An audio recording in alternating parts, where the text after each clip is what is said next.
Just officially announcing the meeting's being recorded. I've got a very brief presentation to go through just to highlight a couple of the sort of key messages that we wanted to share with you, given the changes that have come about since we last spoke and since the new year.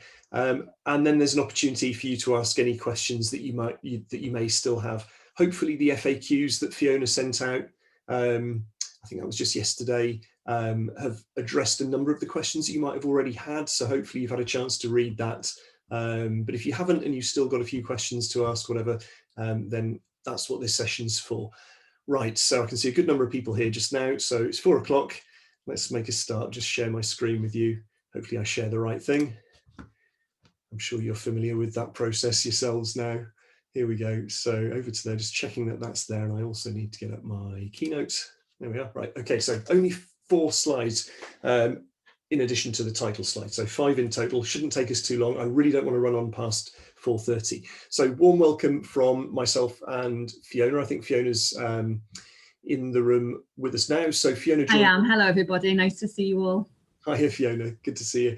So Fiona joins us at Newcastle University as co-director of the secondary PGC programme alongside me. Really pleased to have Fiona working with me. And obviously we've been trying to kind of navigate the waters behind the scenes to try and make things as smooth as they can from the student's perspective back at the university, and trying to give them the right kind of advice so that they engage with you effectively while they're in their school placements. And I've got to say, based upon a fairly small number of communications I've had with a number of subject mentors over the last week, it sounds like the vast majority of them are doing a really good job in terms of offering their services, their skills and their help in terms of trying to help you cope really with the situation that you find yourselves in at the moment. Anyway, so a warm welcome.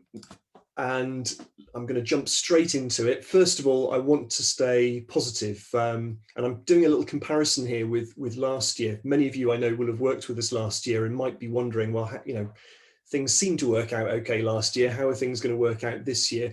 And one of the really important things that I wanted to point out to you was that if we make an assumption that actually the school-based experience that the students are having is actually valuable, which I certainly think it is based upon what they fed back to us and what you subject mentors have said that you're doing with them, then in actual fact we've got plenty of time between now and when we are expected to make a judgment as to whether they've met the teacher standards. We've got plenty of time for them to actually develop those skills, illustrate those skills, and gather evidence of making those making that progress towards the teacher standards. And as I say, I just wanted to highlight to you just what that looks like really. So what I've done is just literally paint out the number of days experience between the start of term through to when we're now suggesting the end of their teaching experiences, which is Friday, July the 2nd, which is a little bit later than we'd anticipated. But that's in light of the fact that we've got this online teaching situation happening now, and we feel that actually it makes sense to extend that a little bit further beyond the half term. It's not longer than we'd originally anticipated, but we're basically enacting the period where we said it was optional, as it were, and we're saying actually for all students we think they need to do the 4 weeks after the May half term now. But if you add up those days, it comes to 108.5 days. That allows for 1 day that we're pulling them back in to do some university work after the Easter holiday, and a half day of absence when there's a period where they'll do one of their progress tutorials, but it's on a school day, so I've kind of cut out half a day there. But nonetheless, 108 days of school-based experience. And if you compare that with the amount of experience that our students had last year with many of you and with other colleagues in different schools, you can see over here, this is what the schedule looked like last year. The blue phase was typically observational, the red phase was teaching. And if we add up the red there, it only comes to something like 46 days of teaching-based practice within schools. The total amount of time they had when schools closed partway through March were 89 days. So actually we're in a far better position now, assuming that things can carry on at least in the way that they are now, and hopefully returning to classroom teaching after the half-term holiday in February.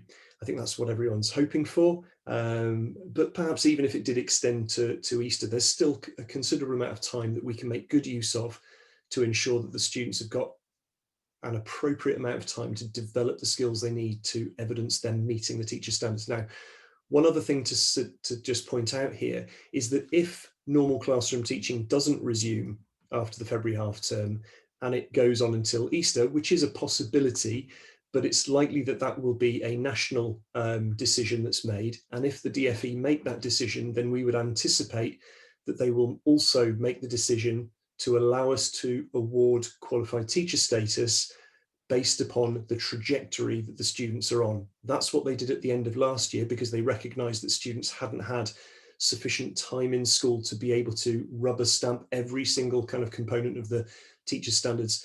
And if classroom teaching doesn't start until Easter, then I would anticipate that'll be the mode of operation that they would expect us to take. I don't really want to worry about that too much at the moment. My hope is that we can resume classroom teaching after the February half term, and then there's absolutely ample time for our students to get good classroom teaching experience, for you to get a really good feel for how well they're able to manage in the classroom, for you to work with them to develop their skills and their understanding, and they will hopefully impress on you and on us their ability to meet the teacher standards at the very basic level, if not better. A couple of other things to point out on here. I've highlighted where we are, and a couple of people asked questions about when should we complete the mentor self-assessment. I've suggested that you perhaps do that within the next 2 or 3 weeks, if you wouldn't mind. I know many of you have done that already. The mentor self-assessment is accessed on the online placement system, which I'll point out to you where that is in a moment when I show you a couple of other things. It should only take 5 minutes. It's a real quickie, but it just allows us to keep on record the level of experience that our school mentors have, both in terms of your teaching experience, but also in terms of how recently you've started mentoring students, or how long you've been mentoring student teachers for. We would also ask you that you complete the PPC report for your trainee student within the next 2 to 3 weeks as well. Essentially, you're basing that upon your engagement and involvement with them at whatever level and whatever extent you're doing that at the moment. But it's basically to say that they are meeting the standards of professional and personal conduct that you would expect them to, given the circumstances that they're in. So of course, things like dress code might be quite inappropriate in a sense, or irrelevant rather at the moment. We might not need to be worrying about that, and you're just having to make a bit of an assumption that actually they're doing all the things I'm asking them to. They're joining in with the departmental discussions. They're creating resources for me. They're doing the right things. I can sort of vouch for their personal and professional conduct, even though I haven't seen them walk into the school yet, dressed formally and smartly, ready to teach a lesson, because we haven't been doing that. So just do your best to answer those questions as appropriately as you can. The reports are going to be written in the same order that I suggested when we last met. So there are basically 3 reports. The only difference is that I've made the final report in 2 stages, and I'll explain the reason for that in a moment. But the first report will be written for the week ending the 8th of February. And actually on the 8th of February, Monday the 8th of Feb, I'm going to run a session online. So if any of you haven't used the online reporting system before, or want to sort of refamiliarize yourself with what we're expecting, then that's the session then where I'll take you through what writing a good quality report using the online system looks like, so that we can help our students identify their strengths and identify the key things that they need to work on and carry on developing over the next part of their training. So the first report is due week ending, what would that be, the 12th, 13th or something of February. On that Monday of that week, I will be running that online training session. If you want to join me, we'll be sending out a message to invite you to that. Second report will be before the Easter holiday, and then the final report in 2 parts. So what we're suggesting here is that you don't write 2 completely different reports. You just start writing the report in time for us to be able to see the key things that are still needing to be done, perhaps before the May half term.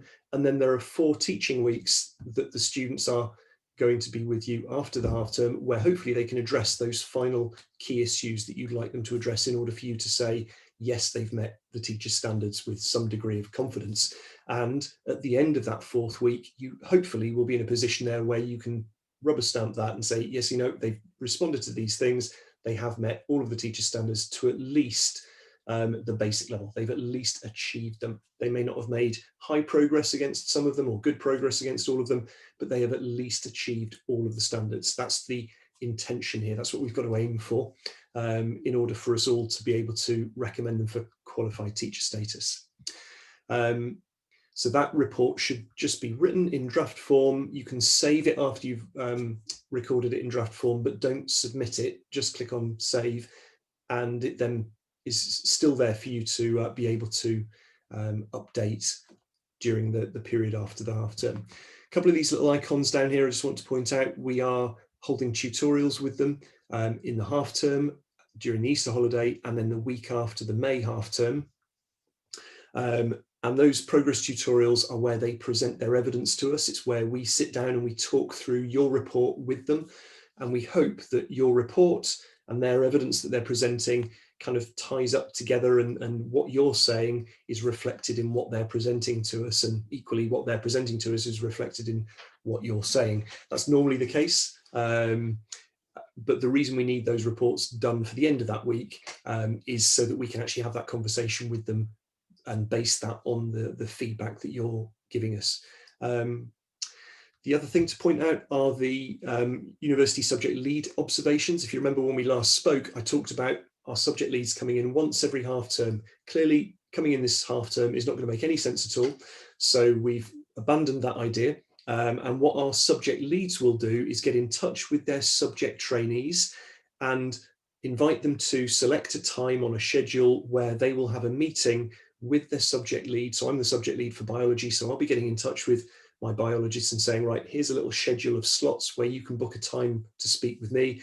And what I'd like you to do is choose one of those when your subject mentor is also available to join us for at least the first sort of part of that meeting. So it gives me an opportunity to meet my student teachers in school. It hopefully gives me a chance to meet their subject mentor directly as well. I mean, I know many of those that are subject mentors for my biologists already, but some of you I might not have met. So it'll give me a chance to meet both people together. We can have a bit of a discussion about how things are progressing, and then I'll go on and talk in more detail with the subject trainee about the evidence that they're gathering to illustrate their competency in teaching their subject. So it's going to have much more of a subject focus than the progress tutorial that we have. So that will take place probably in weeks 4, 5, and 6 of this half term. So in a couple of weeks' time, those sessions will start. So I'm going to ask our trainee teachers to make sure they talk to their subject mentor to find a time when hopefully you're both available for the start of that conversation, and then I can talk at length with the subject trainee. If for whatever reason you can't make it, don't worry. We can always follow up a conversation with you at another time if necessary. But hopefully that'll be something that gives us an opportunity just to check on a few things. You can check with us on a few things, and we can bounce ideas around about how the student's getting on and what kind of progress they're making. Right, so before I move on to the next slide, any questions about what I've presented there in terms of the schedule of the 3 half terms and the sort of part of the 4th half term that we're expecting our students to be in school with you? Okay. So one of the really important things that we want our students to take responsibility for are reflecting on the week's work that they've done, and that starts now, really. I mean, and many of our students have already been doing this. We've had a slight problem, a technical hitch with our placement system, which has meant that the minutes haven't appeared on the system, but I've just worked out today where that problem lies, and I'll be fixing that tonight. So from tomorrow, that should be working for everybody. And the idea here is that our student teachers log into the placement system and they can update the conversation minutes, as it were, that they've had with you this week about their progress as a subject mentor.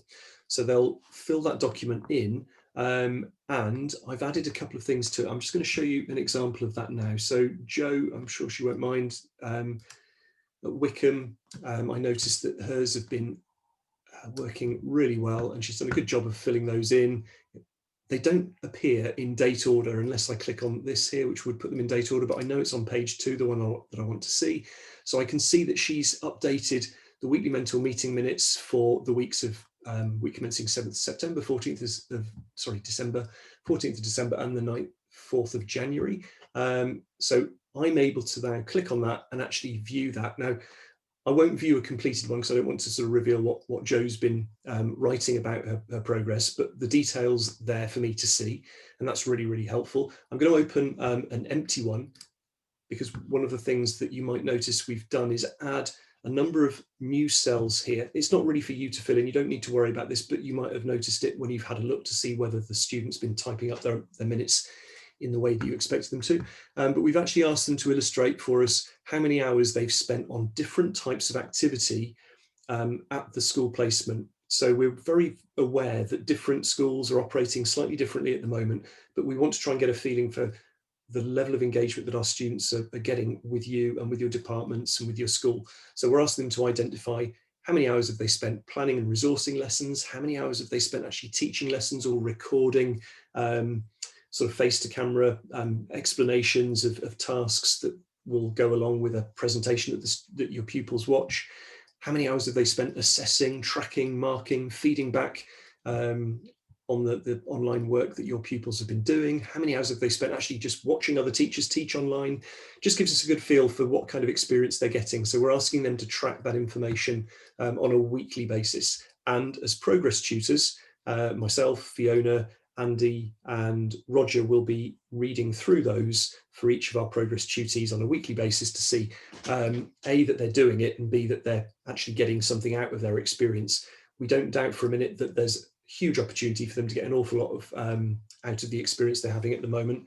We're not looking to blame you for any lack of evidence of that, but we will be picking that up with them if we don't see them typing up good evidence of the things that they're actually doing, because we think they're doing an awful lot, and they just need to make sure that becomes really clear, because then they can make good use of it as evidence towards the teacher standards.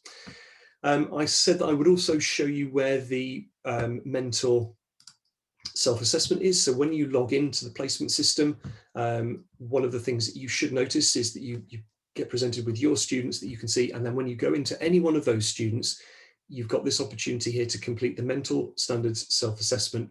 You don't have to do it more than once if you've got more than one student working with you. You only need to do it once, but it'll show up on everybody's profile, and all you do is click on create there, and then you fill that in as best as you can. It should take, it's five pages, but it's really brief. It's ticky box stuff, simple single word answers. It should really take no more than 5 or 10 minutes. But it just helps us track and keep a note of the experience that our mentors have for those times when we might need to illustrate to the likes of Ofsted that we know we've got a good mentor body that we work with across our placement schools. Okay, so that's the purpose, if you like, of the weekly mentor minutes. We'll be accessing them. You can access them. You can check on what your students are typing up. It shouldn't be your responsibility to type up the notes. We're asking the students to do that. But of course, if you want to, if you find it a helpful part of your practices as a mentor, then please feel free to do that. But the expectation is that they will, they'll take the lead in that and make sure that those are completed on a weekly basis. So I've already mentioned that the university subject lead, communication, observation and visits. Hopefully following the half term, we'll be able to come in and actually do face-to-face visits. It'll depend. We'll kind of cross that bridge when we come to it. We may still have to refer back to the alternative ways of observing lessons that we've already spoken about, things like the student teacher filming a lesson and then sharing it with us, or us being invited in by the subject mentor to join the lesson virtually through a Zoom call or something. I don't think we need to worry about that now. Let's get to February half term and see where we are then. We wouldn't intend to visit straight after the half term anyway, so we've always got a week or so to sort things out there. I also wanted to highlight to you the level of support that we're hopefully offering our students, or at least we're definitely offering it to our students, but hopefully it's supportive in what it achieves. So I've just got a schedule here just to illustrate to you that every week we've got either a check-in session, which is a formal session that we expect them to attend, or an informal drop-in session, which is optional. So every single week there's a time of the week, so 6 till 7, basically every Thursday, where they can come and join myself and Fiona ask questions, clarify anything that they need to clarify. And during those check-in sessions, we've got an opportunity to, pose some questions to them and check on how things are going more generally. Some of those sessions are quite specific in terms of their content. For example, this week we've got a session where we're going to try and support their thinking in terms of how they're going to apply for jobs, given the lack of experience in the classroom that they've had. We don't think that's a massive hang up at the moment, given how early we are in the sort of stage of job opportunities coming up. But nonetheless, they're quite anxious about that, and we wanted to try and help them develop some good strategies for applying for jobs and how they face up to being interviewed online and not having classroom experience. So we've got a few school colleagues joining us on Thursday to help us present that to them. So there are some specific things where we know that there are key things that we want to talk to them about, whereas others are just more open, informal opportunity for them just to check in or to just drop in and let us know how things are going. So please, if they say, I haven't spoken to my university tutor in months, that shouldn't be the case, because they should check in, I think at least once a month, according to this schedule. So do make sure that they're engaging with that, especially, I would suggest, if you notice that somebody needs a bit of extra support, encourage them to drop into these sessions. Of course, if there are specific things that you begin to notice that they are challenged by and they need some additional support, then please do get in touch with the progress tutor, and we can begin to discuss that and think about how we might accommodate their particular requirements should they have any. Okay, and I think that's basically the end of my presentation to you, but I did want to answer one question that we didn't answer on the FAQs, and that was, I didn't actually type that very well, did I? I've just noticed a typo. Can a trainee, it should say, be in school, exit now, there we go. Can a trainee be in school when the subject mentor is not? So I would say it's a fairly flexible arrangement, and it depends is the answer. So there are plenty of times where, as a school, you've got a rota planned where perhaps a certain number of staff are attending school on a daily basis to manage various things, whether it's the online teaching that's taking place or whether it's the teaching of vulnerable children or looked after children. And that rota is established, and it may be the case that your student teacher either wants to come in or you're suggesting should come in for a particular reason, but their subject mentor is not in on that day because they're on a different rota. So the answer is kind of yes, but the thing that we would ask you to make sure that you do is ensure that the student teacher knows who their line of contact is in the event that their subject mentor isn't in on the same day. So who is it in the department that they should refer to in the event that they need to speak to somebody? What is their particular role? Why is it that they're going into school? What role are they fulfilling? Just make sure that all of those things are really clear to the student. Sometimes it might be because they want to come in because there's resources available and they're helping you develop new resources for online teaching, and the best place for them to do that might be coming into school. That's absolutely fine. But as I say, just make sure that if the subject mentor is not there, the person who normally takes responsibility for the student, that somebody else is sort of deputized into that role, and the student teacher knows the purpose, knows who it is, and knows what the chain of command and line of reporting is should they need to talk to anybody. So that's the end of hopefully me answering the outstanding questions that were not answered on that FAQ. And now I'm going to stop sharing my screen and open the floor up to questions from you, should you have any. If you don't worry, it's not a test, but there may well be some more questions. So Fiona and myself are here to answer those if you have any. John, I have a couple of questions. Yes, of course. Leslie here. Hi. Hey, Leslie, nice to see you. When you said hi, if you said the subject mentor tutorials were in weeks 4, 5, and 6. Sorry, I missed that. Was that of this half term or after February half term? So the subject, instead of the subject lead coming into school and doing a lesson observation, there will be one meeting arranged between the student and their subject lead this half term. It'll be weeks 4, 5, and 6 of this half term that should happen. Yeah, that's fine. And one other thing, the professional tutor, do we fill a form as well, you know, outlining meetings that we're having with the trainees, or is that just for the subject mentor? So what we would hope that is, I mean, obviously you will be having conversations Yeah. with the students, Yeah. and what we would hope is that they reflect on those and make mention of that within their weekly mentor Okay. minutes. So there's not a separate form for you me don't- to fill in? You don't Okay. have to do anything. However, you should be able to see what they're doing, Yeah. and you know, we So don't they want to give should you mention extra it work in to their- do. So we're not asking Okay. you to actually write anything, but if you want to have a look and make sure that they're writing up what they're doing Yeah. effectively, then yes, you've got the opportunity to see that as Yeah. well. Thank you very much. Okay, thank yeah. you, Leslie. Thanks. I can see a couple of typed up questions here as well in the chat area, so I will pop over to those now. So Rebecca Duchess, so hi John, do professional tutors need to sign off the mental meeting minutes? No, so that kind of ties in a little bit with what I was saying to Leslie there, in the sense that no, you don't have to sign them off, but they are there for you to look at. And if you notice that there are any problems in terms of the accuracy or what's the word, consistency, I suppose, with how they're being written, then you can either tell us and we can talk to the student teacher, or it probably makes more sense for you to actually have a little word and say, look, you know, you don't appear to be filling these in the way that we would expect you to. You're missing out some opportunities, or you know, you're not presenting things as accurately as we thought maybe. Thanks for that. Yeah, I've just been getting lots and lots of emails coming through my inbox, so I just wanted to check that. Sure, no problem. One of the things that we're really cautious of with subject mentors and professional tutors, we don't want to give you extra stuff to do. So, you know, that's why we're saying to the student teachers, they should write up the minutes rather than you. But you know, you are able to see them, and we would hope that you do dip in and out. And you know, you know what it's like. You'll get a feeling that somebody's perhaps swinging the lead a little bit, and you'll have a quick look and see, you know, am I just picking things up wrong, or am I right? Are they just you know, not perhaps being as thorough as they could be, and so the opportunity is there for you to do that if you need to, but we're not going to insist that you check every single one on a daily basis or anything.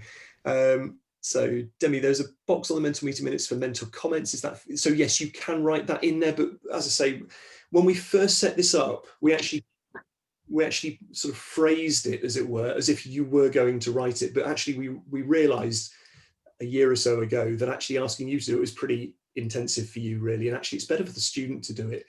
But we left the wording of the questions in the same form, so we would be happy for them to report on your behalf what your mental comments are, or if you want to and they haven't submitted it and sort of blocked it off, then you know, you can, I think, still access that and type it in yourself. But I would suggest that you say to your student, look, this is what I think, this is what I want you to write as far as my mental comments are concerned, and get them to do it. It saves you the job of doing it, basically. So there are a few questions, John, just for people who haven't received the frequently asked question sheet. So I'm just making a note of those names, and I'll get those sent around to you straight after this meeting. So if anybody else hasn't got that email with that information on, please just pop your name in the comment box and I'll make sure that gets to you. Yeah, thanks, Fiona. That's great. And I think you'll find the FAQs quite helpful. We did answer as many of the common questions as we could. So you logged in, there's no PPC or mentor report. That might be because of the slight IT issue that we've had this week.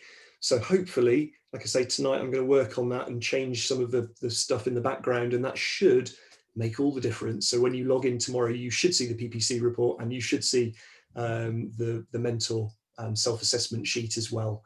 I've got a feeling it's the same problem that's meant the students haven't been able to see their weekly mentor meeting sheets either. So have a look tomorrow. If there's still a problem, please do email me and I will chase that up again, but that should sort the problem out. Does the observation form change now students are teaching online? We're not expecting any formal observations to be done this half term, is the short and simple answer to that. However, if they are teaching and they're teaching online and you have got an opportunity to actually observe them and give them some formal feedback, then I'm sure they would welcome it, because they need to gather evidence of meeting the standards, and that's a really great way of doing it. But we're not saying that you have to do any formal observations this half term. It'd be great if you could use the same sheet, the same document, but the expectation is not that everyone will get that done, because not every student is going to be in a position of actually doing any live teaching online. We hope that they will in time, but you know, they may not. So we didn't want to make that a compulsory component of the programme this half term. Okay, let's have a look. Right, so do trainees need to produce lesson plans for every lesson online that they're delivering? Again, in a similar way to, we're not expecting that to happen, in the same way that we're not expecting them to get formal observations of their teaching done. What we would suggest, though, is if they've got an opportunity to actually plan something thoroughly, resource it thoroughly, and show evidence of that by going through the motion of actually planning it in a sort of staged way, as it were, and then they can use that to present to you or us as part of their evidence for this half term's input, then I would suggest that's a really valuable thing to do. So do they need to do it for every lesson? If you want them to, yes. Do we need them to? No. But what we would suggest is that it's a great opportunity for them to start gathering some evidence of their input. So it would kind of make sense that they do some thorough planning of some of the things that they're doing, because it illustrates their capacity to plan, to teach, and to resource lessons, which is obviously one of the components of the teacher standards. So when completing observations, once you've clicked on the save draft for the lesson observation, how do you then re-access the file? Good question. I'll very quickly, hopefully, share my screen and show you how to do that. So it might not be something that everyone's experienced so far, but let me see if I can just do that here. So if I was to go into create a lesson observation for Joe, essentially what I can do is fill in the details here.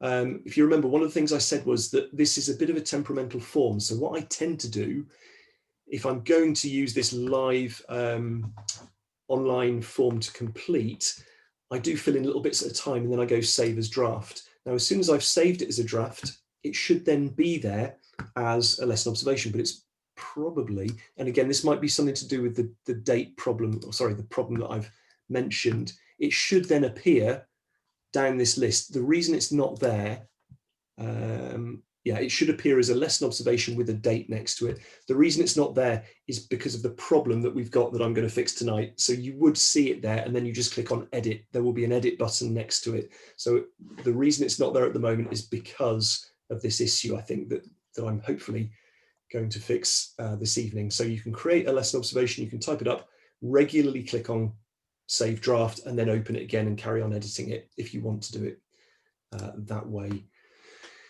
Okay, where have we got to? Finish off PGC. Ooh, so my students finishing off PGC from last year, right? Okay, so I know who that is. There's nothing for me to fill in on a placement site. No, that's that problem that I'm talking about. That will begin to pick up though, Lily. So if you have any problems, it's just I was looking at it, I was very confused. Yeah, no problem. You should see that soon. I've just got to Okay. update the details, and then you should see her forms available as well. John, I think that might be the same issue for Lucy's question as well, in terms of not being able to access anything after December. So I wonder whether it's just the online system. It is, yeah, it's that whole online system thing. There's a problem with the dates that, as I say, I'm going to fix tonight. So hopefully that'll be resolved for tomorrow, I hope. Okay, so the last question I can see here, I've asked my staff who've given their classes to the student teacher to fill in lesson observation forms on each lesson. Is that okay? Yes, absolutely fine. You know, it is, you're absolutely right. It is extra evidence. The more evidence they've got, the better.